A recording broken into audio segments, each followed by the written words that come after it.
Bharatiya Janata party में विधानसभा चुनाव जीतने के बाद अब लोकसभा चुनाव को जीतने के लिए काफी उत्साह देखा जा रहा है। अभी लोकसभा के चुनाव की तारीख का ऐलान भी नहीं हुआ और लोकसभा चुनाव के कार्यालय का उद्घाटन हो गया। राजधानी रायपुर लोकसभा के चुनावी कार्यालय का उद्घाटन मुख्यमंत्री विष्णुदेव साय ने किया। ऐसे में इसे क्या समझा जाए, विधानसभा चुनाव जीतने का उत्साह या फिर लोकसभा चुनाव जीतने का संकल्प? आज इसी मुद्दे पर करेंगे चर्चा। उससे पहले देखिए ये रिपोर्ट। चुनावी मोड में बीजेपी चुनावी कार्यालय का किया उद्घाटन। सीएम साय ने रायपुर में किया उद्घाटन। सीएम साय का बयान, मोदी को देंगे भारी जीत का तोहफा। कांग्रेस की चुनावी कमान सचिन के हाथ। कांग्रेस का बयान, डरी हुई है बीजेपी। विधानसभा चुनाव में बीजेपी ने जिस तरह से बहुमत के साथ अपनी सरकार बनाई है, उस तरह लोकसभा चुनाव के भी परिणाम हासिल करने के लिए हर संभव प्रयास कर रही है। छत्तीसगढ़ की 11 लोकसभा में रायपुर लोकसभा में पहले चुनावी कार्यालय का उद्घाटन हो चुका है। इस पर मुख्यमंत्री विष्णुदेव साय ने कहा है कि रायपुर लोकसभा से 5.5 लाख वोटों से भी अधिक वोट नरेंद्र मोदी को हम देंगे। पिछले लोकसभा चुनाव में हमने 3.5 लाख वोटों से जीत दर्ज की थी, लेकिन इस वर्ष उससे भी अधिक वोट हासिल करेंगे। आज रायपुर लोकसभा क्षेत्र के चुनाव कार्यालय का यहाँ पर शुभारंभ किए हैं और इस शुभ अवसर में सभी नेतागण लोकसभा क्षेत्र के यहाँ पर उपस्थित हैं। हमारे आदरणीय विपिन मोहन अग्रवाल जी, छत्तीसगढ़ सरकार के मंत्री आदरणीय टंकरांग वर्मा जी, छत्तीसगढ़ सरकार के मंत्री, यहाँ के सांसद सुनील सोनी जी, हमारे विधायकगण और जिला भाजपा के पदाधिकारीगण, सभी लोग और मंडल स्तर तक के कार्यकर्ता यहाँ पर उपस्थित हैं। सबकी उपस्थिति में कार्यालय का शुभारंभ हुआ है और सभी कार्यकर्ताओं ने आज संकल्प लिया है कि आने वाले लोकसभा के चुनाव में रायपुर लोकसभा को 5 लाख से ज्यादा मतों से जिताकर मोदी जी को देंगे। विधानसभा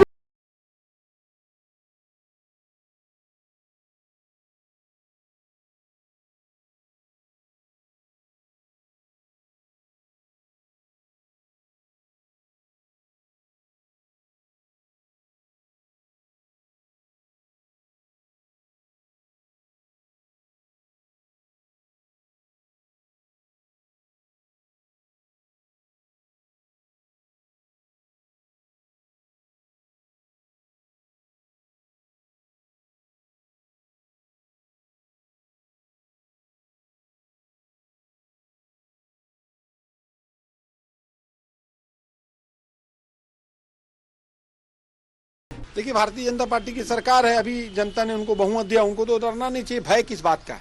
भय इसी बात का है कि कांग्रेस पार्टी ने 5 साल जो काम किया, जनता आज उस कामों को याद कर रही है। चाहे बिजली बिल हाफ योजना की बात करें, किसानों को जो समर्थन मूल्य और राजीव गांधी न्याय योजना के माध्यम से या अलग अलग योजना, अलग अलग स्कीम के माध्यम से हर घर में कांग्रेस की सरकार से लोगों को फायदा पहुंचता था। इन 2 महीनों में समझता हूं वो जो फायदा लोगों को घर में मिलता था वो बंद हो गया। अब जनता को एहसास हो गया कि उन्होंने धोखा खाया है। भारतीय जनता पार्टी को भी, उनकी लीडरशिप को भी इस बात की जानकारी है। इसीलिए कार्यालय खोलना, अलग अलग प्रकार की मीटिंगों को लेना, आखिर इस सबको करने की आवश्यकता क्यों पड़ रही है जब सरकार आपने अभी 2 महीने पहले बनाई है। लोकसभा चुनाव के कार्यालय खोलने के बाद भाजपा ने लोकसभा चुनाव का शंखनाद कर दिया है। दोनों ही पार्टियां लोकसभा चुनाव में अधिक सीट पर जीत हासिल करने के दावे कर रही है, लेकिन सबसे पहले मुद्दा ये है कि आखिर इन 11 सीटों पर किन 11 चेहरों पर मुहर लगती है।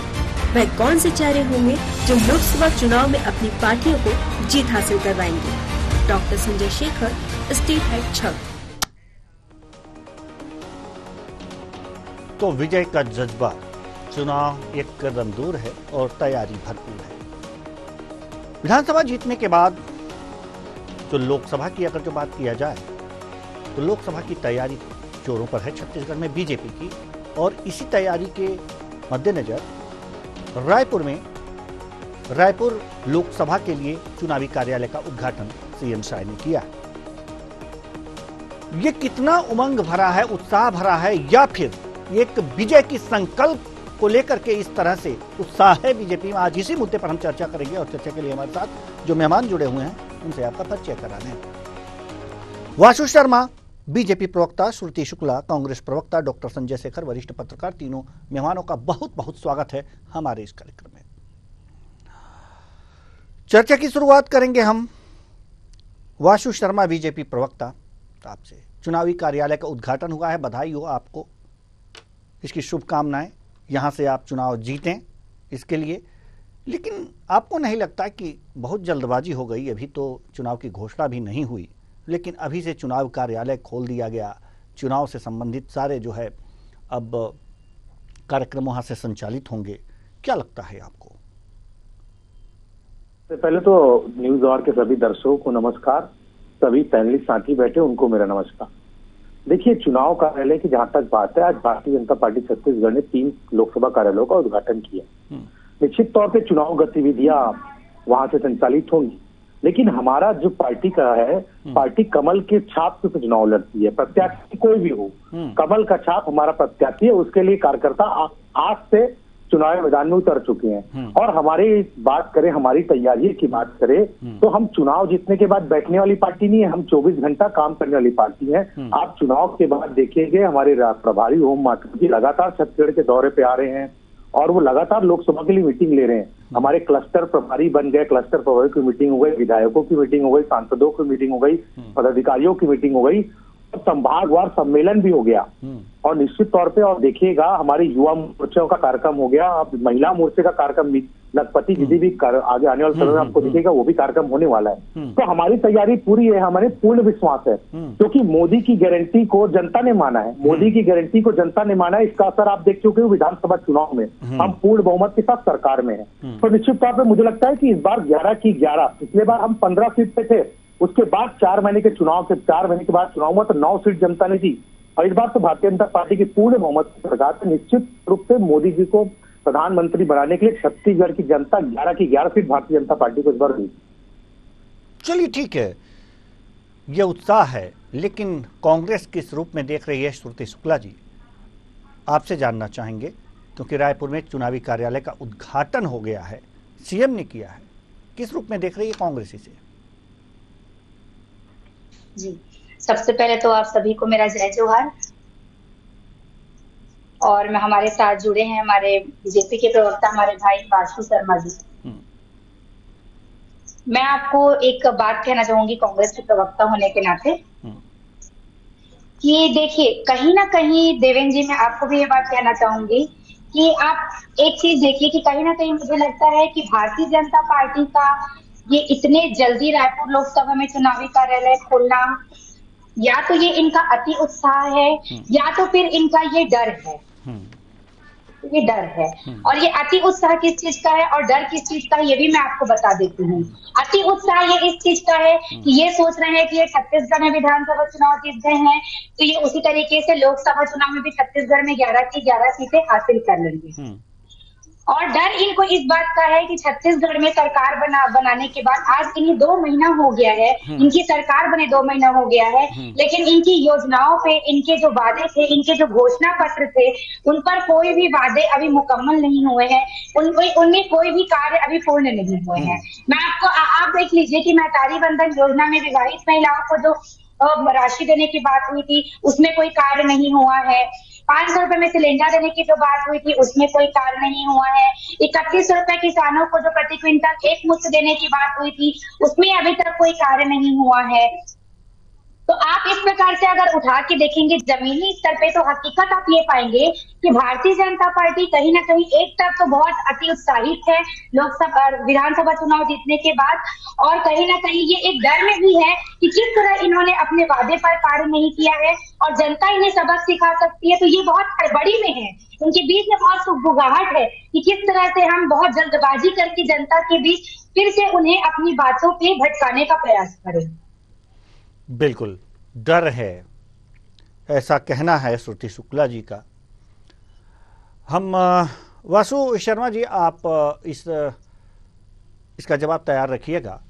हम आना चाहेंगे डॉक्टर संजय शेखर, जो वरिष्ठ पत्रकार हमारे साथ जुड़े हुए हैं। डॉक्टर संजय शेखर, जैसा कि अभी आपने सुना कि वासु जी का कहना है कि बीजेपी तो हमेशा चुनावी मोड में रहती है, और श्रुति जी का कहना है कि इतना जल्दी कार्यालय खोल लेने का मतलब ये है तो या तो ये अति उत्साह में है या फिर इनको डर है। आपको क्या लगता है, श्रुति जी की बातों में दम कितना है?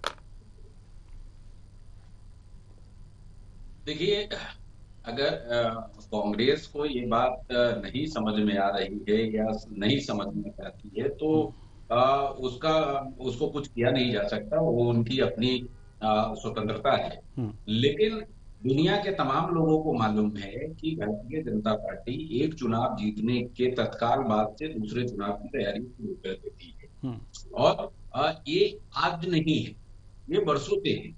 और खासकर तब से जब से मोदी और शाह की टीम ने भारतीय जनता पार्टी को संभाला है, जब से उनका सब कुछ चल रहा है और भारतीय जनता पार्टी उनके अनुसार चल रही है, तब से भारतीय जनता पार्टी की चुनाव को लेकर के यही रणनीति है और इसी के अनुसार काम करते हैं।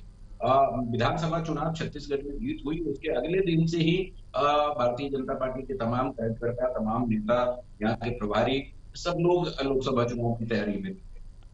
और अगर अभी देखिए 2-2.5 महीने 3 महीने में चुनाव होने, ज्यादा से ज्यादा 2.5 महीने में मतदान हो जाए, तो ऐसी स्थिति में अगर अभी से भारतीय जनता पार्टी ने चुनाव कार्यालय खोल लिया है, वहां से गतिविधियों को संचालित कर रही है, तो इसमें कोई आपत्ति की बात तो होनी नहीं चाहिए।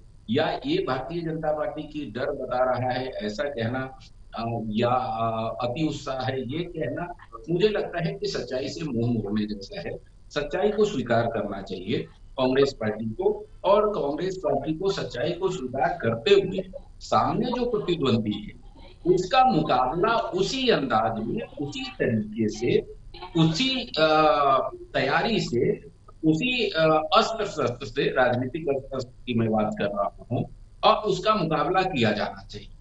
अगर आप इससे मुंह मोड़ेंगे तो जाहिर सी बात है कि जो पिछले 1 दशक से आपकी जो स्थिति पूरे देश में हो रही है वही स्थिति रहेगी। तो बेहतर यही स्थिति होगी कि कांग्रेस पार्टी को ये समझना चाहिए कि सामने प्रतिद्वंदी कौन है, सामने मैदान में कौन है, और सामने मैदान में जो है तो उसकी जो तैयारी है उससे बेहतर तैयारी आपकी होनी चाहिए, बजाय ये कहने की कि वो अति उत्साह है या वो डर लग रहा है। मुझे ऐसा लगता है जी।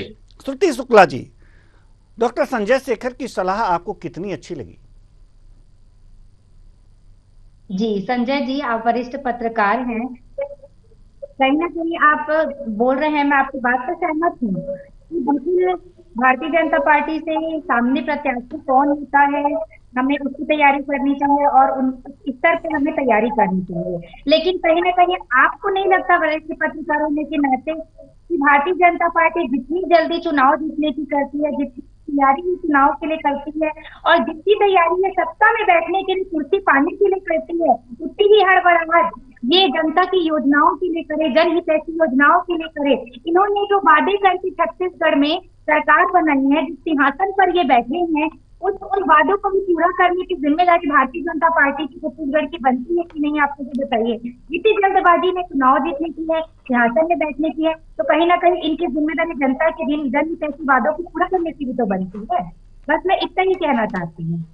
यानी कि कुल मिलाकर के आपके कहने का तात्पर्य यह है कि जो बीजेपी है वो बराबर जो है चुनावी मोड में रहती है, वो चुनाव की तैयारी करती है, लेकिन जो जनता की बातें हैं उसे नहीं वो ध्यान में रखती, जो जनता की समस्याएं हैं उसका समाधान नहीं करती। किसी भी राजनीतिक दल का अंतिम लक्ष्य, चाहे वो कांग्रेस पार्टी हो, चाहे वो बीजेपी हो, चाहे कोई भी राजनीतिक दल है, उसका अंतिम लक्ष्य यही है कि चुनाव में हासिल करना। बिल्कुल बिल्कुल। सेवा जो है वो कहने के लिए, सेवा के लिए लोग राजनीति में आते हैं, लेकिन आज के डेट में अगर जो समाज की सेवा ही करनी है, डॉक्टर संजय शेखर, श्रुति जी, डॉक्टर संजय शेखर, कार्यों पर कार्रवाई की गई थी और वादों को पूरा किया गया। कार्रवाई की बात छोड़ दीजिए, अगर जो सेवा के लिए, सिर्फ सेवा के लिए ही राजनीतिक दल आ रहे हैं, तो राजनीतिक दल के नाम से रजिस्ट्रेशन क्यों होता है?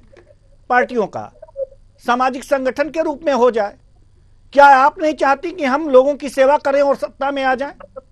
अगर सत्ता में आने की कांग्रेस को लालसा नहीं है तो चुनाव क्यों लड़ती है, क्यों रणनीति बनाती है? तो रणनीति आप बना रही हैं, अगर कांग्रेस रणनीति बना रही है श्रुति जी, तो ढंग से बनाए ना।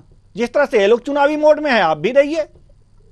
वाशु शर्मा जी क्या कहेंगे? बिल्कुल कुशवाहा जी, देखिए कांग्रेस अभी तक हताशा में है। वो समझ नहीं पा रही कि छत्तीसगढ़ की जनता ने इन्हें विपक्ष में कैसे बैठा दिया। ये कांग्रेस की प्रवक्ता महोदय एक बात कह रही थी कि डर, इनको डर है और अति आत्मविश्वास है। हमको ना डर है ना अति आत्मविश्वास है। हम ग्राउंड पे जाके काम करने वाली पार्टी है, धरातल पे उतर के काम करने पार्टी है। हमें भरोसा है मोदी जी के कामों पे, हमें भरोसा है मोदी जी की गारंटियों पे। और गारंटियों की जब बात आती है तो मैं आपको कुछ गिना देना चाहता हूँ। भारत की अर्थव्यवस्था जब इनकी सरकार थी और साथ ही प्रधानमंत्री थी तो 11वें नंबर की अर्थव्यवस्था होती थी। आज वो 5वें नंबर पे है। जो देश का सबसे होता है फास्टेस्ट ग्रोइंग इकोनॉमी, कोरोना काल के बाद बड़े बड़े से धराशायी होते हैं। 2.6% पूरे वर्ल्ड का ग्रोथ रहता है, लेकिन इंडिया का ग्रोथ है 6.7%। तो कहीं ना कहीं जनता को दिख रहा है कि कौन सा नेता देश के लिए दिन रात काम कर रहा है। आप आवास की जाति ग्रामीणों को पक्का आवास देने में 4.5 से 5 करोड़ लोग को आवास मिल गए, 11 करोड़ से ऊपर लोग को शौचालय मिल, आयुष्मान योजना तक 5 लाख रुपए तक का मुफ्त इलाज मोदी जी ने कर दिया। और नीतिगत मुद्दे जो धारा 370 हट गया, ट्रिपल तलाक के मुद्दे हट गए, अयोध्या में रामलला के मंदिर बन गए। तो ये सब जनता देख रही है। धरातल मोदी जी जो काम करते हैं उसको डिलीवर करते हैं। वो ऐसे नेता है जो काम हाथ में लिए हैं उसको जनता तक डिलीवर करते हैं। आज डीबीटी के माध्यम से लोगों को आज जब पैसा चले जा रहा है वो डायरेक्ट ये मोदी जी के देन है। तो जनता देखती है कि कौन काम कर रहा है और कौन क्या कर रहा है। सही समय में जनता सही निर्णय लेती है। जी, सही समय में जनता सही निर्णय लेती है। श्रुति शुक्ला जी, आप कुछ कह रही थी। जी वासु जी, मैं आपको बताना चाहूंगी कि शायद आप इस बात से अनजान हैं या फिर इस चीज को एक्सेप्ट नहीं करना चाहते हैं कि अभी भारतीय जनता पार्टी की सरकार जो छत्तीसगढ़ में बनी तो आपके घोषणा पत्र में था कि आप रामलला का निःशुल्क दर्शन जो है छत्तीसगढ़ की जनता को कराएंगे। एक मिनट आप मुझे मेरी बात पूरी करने दीजिए। रामलला के निःशुल्क दर्शन की अगर बात आई तो किस हिसाब से प्रति व्यक्ति 1400 रुपए पंजीयन शुल्क के नाम पर वसूला जा रहा है, आप मुझे बताइए। अगर भारतीय जनता पार्टी की सरकार सेवा करने के लिए सत्ता में आई है, अगर वो सिंहासन पर बैठी सत्ता में डिबेट में आके अगर आप झूठ बोलेंगे आप प्रूफ कर दीजिए। आप किससे 1400 रुपए लिए प्रूफ करवा दीजिए। चलिए आप प्रूफ करा दीजिए किससे 1400 रुपए लिए। मैं आपको 1400 बोलने का मौका मैं दूंगी। अरे अभी तक तो पैटर्न मंडल ने कोई नोटिफिकेशन जारी नहीं किया और आप देखिए 1400 रुपए ले रहे हैं। कौन 1400 रुपए ले रहा है भाई? एक भी वादे पे ये खड़े नहीं आप टीवी में बैठ के झूठ मत फैलाइए महोदय। आप प्रवक्ता महोदय होकर कांग्रेस की प्रवक्ता होकर इस तरह टीवी में बैठ के झूठ मत बोलिए कि हकीकत क्या है। 1400 रुपए भगवान राम के दर्शन के लिए आप टीवी में बैठ के झूठ क्यों बोल रहे हैं? प्रूफ कर दीजिए 1400 रुपए कोई ले रहा है। कितनी शर्मनाक बात है। वो भारतीय जनता पार्टी जो भगवान राम के नाम से राजनीति करती है। अरे आप तो राम के नाम पे राम वाले नाम से भ्रष्टाचार करती है। आदरणीय मुख्यमंत्री जी ने उस पर जांच की बात कही है। आप राम तक को नहीं छोड़ते।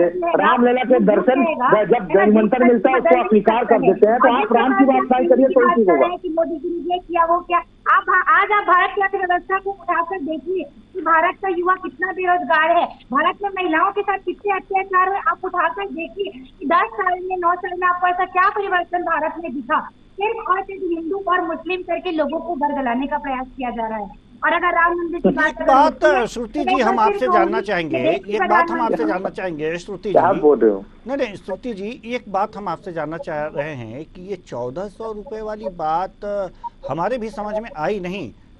अगर जो ये 1400 रुपए वाली कौन सी बात है, कहाँ लिया जा रहा है, किस चीज के लिए लिया जा रहा है? हमारे वरिष्ठ पत्रकार भी हैं अगर जो जी जी जी जी देवेंद्र जी, मैं आपको बताना चाहूंगी कि इनकी जो योजना थी रामलला के दर्शन की भारतीय जनता पार्टी की घोषणा पत्र में थी। तो अभी इनका एक नया नियम आया हुआ है और ये बात एकदम प्रूव और ऑथेंटिक है। आप इसको नेट में गूगल में उठा के देख सकते हैं, आपको जानकारी मिल जाएगी कि 1400 रुपए मतलब जो भी रामलला के दर्शन करने के लिए यात्रा करने जाएंगे तो प्रति व्यक्ति प्रति यात्रीगण की 1400 रुपए पंजीयन शुल्क के नाम पर लिया जा रहा है। तो जब इनकी घोषणा पत्र में था कि रामलला का दर्शन छत्तीसगढ़ की जनता को आप निःशुल्क कराएंगे तो प्रति व्यक्ति आप 1400 पंजीयन शुल्क किस हिसाब से ले रहे हैं? आप बताइए देवेंद्र जी कि आप ट्रेन में जाते हैं स्लीपर कोच में तो 500 रुपए में आपकी टिकट हो जाती है। आप एसी कोच में तो लेके जाएंगे नहीं, सार्वजनिक तौर से आना जाना आपका 1000 में हो गया। 1400 रुपए का पंजीयन शुल्क किस चीज का? तो फिर आप इसको निःशुल्क यात्रा कैसे बोल सकते हैं? और चलिए, निःशुल्क यात्रा जो कराने की बात छत्तीसगढ़ सरकार कर रही है, जो निःशुल्क यात्रा कराने की बात छत्तीसगढ़ सरकार कर रही है, उसके लिए पंजीयन शुल्क 1400 रुपए लिए जा रहे हैं। आपके कहने का मतलब यह है? जी, डॉक्टर संजय शेखर इस बात को बेहतर बता सकते हैं कि आखिर इसके पीछे का रहस्य क्या है, ये 1400 रुपए?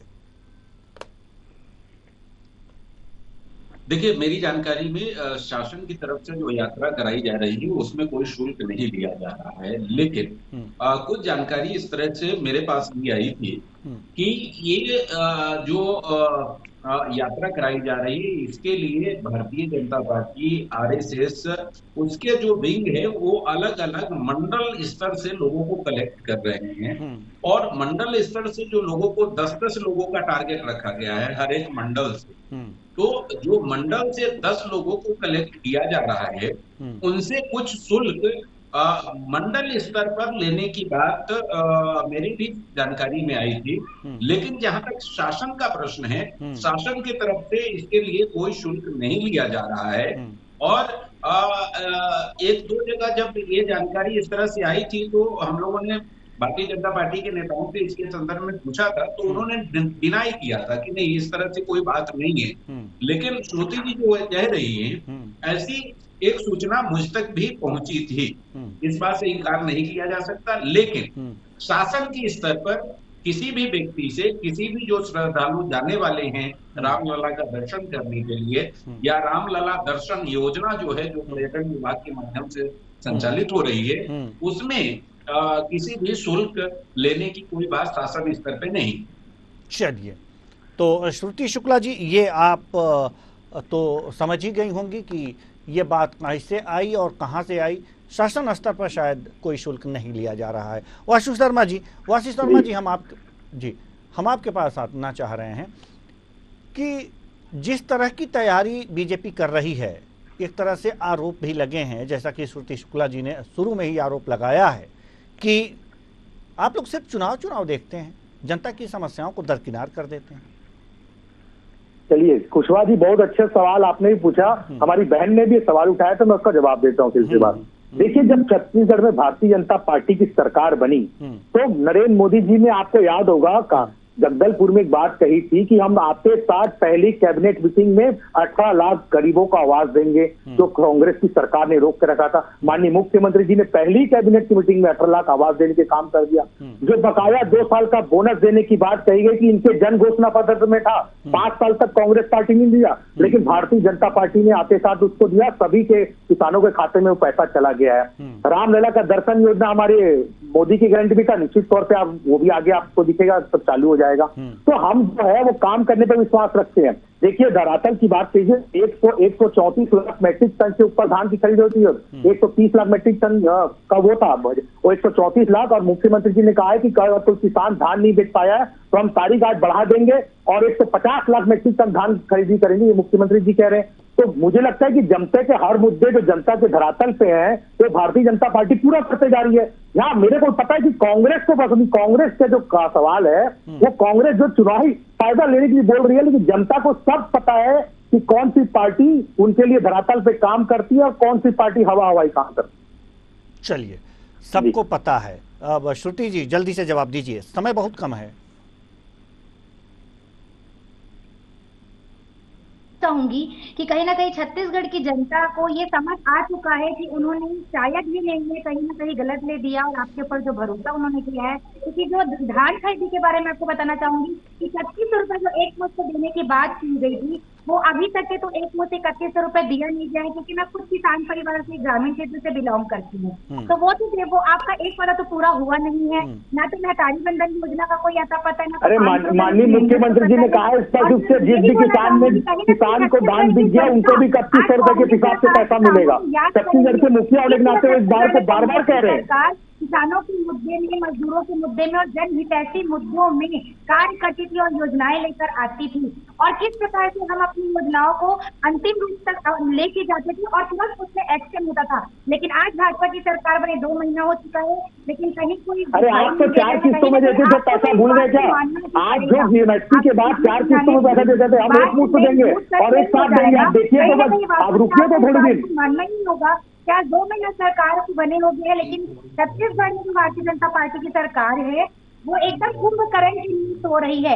या फिर यूँ कहना चाहूंगी कि जो मुख्यमंत्री है विष्णुदेव साय, कहीं ना कहीं वो केंद्र की कठपुतली बनी हुए हैं कि वहाँ की हरी झंडी दिखाए बिना वो कोई एक्शन ही नहीं लेना चाहते। और अभी तक मुझे कोई भी कहीं ऐसे मुद्दे या आपके घोषणा पत्र के कोई वादे मुझे पूरे होते नहीं दिख रहे हैं। चलिए ठीक है, वरिष्ठ पत्रकार डॉक्टर संजय शेखर हमारे साथ मौजूद हैं। हम आपसे ही जानना चाहते हैं कि वास्तव में जो मुद्दे श्रुति शुक्ला जी बता रही हैं वो वास्तव में मुद्दे हैं, इसे उठाया जा सकता है, लेकिन जिस तरीके से, जिस जज्बे से उठाना चाहिए था, क्या कांग्रेस उसमें सफल हो पा रही है?